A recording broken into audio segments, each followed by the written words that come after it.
এবং আপনার পরিবারের সকলকে ভোট সেন্টারে নেবেন, আপনার প্রতিবেশীকে নেবেন, আপনার আত্মীয় স্বজনকে নেবেন।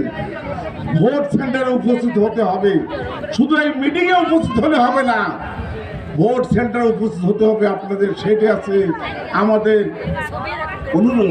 মিছিল এখনো আসছে, যদি সন্ধ্যার পরে মিটিং করতাম তাহলে সন্ধ্যার পরে আরো মিছিল আসতো।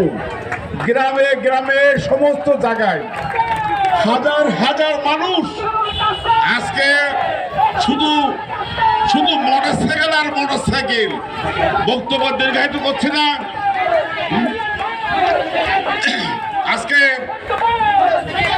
দেখেন, আমরা যারা আওয়ামী লীগ করি, দলকে আমরা শক্তিশালী করতে চাই। আমরা সভাপতি সাধারণ সম্পাদক যদি ঐক্যবদ্ধ থাকি, দল কিন্তু ঐক্যবদ্ধ থাকবে।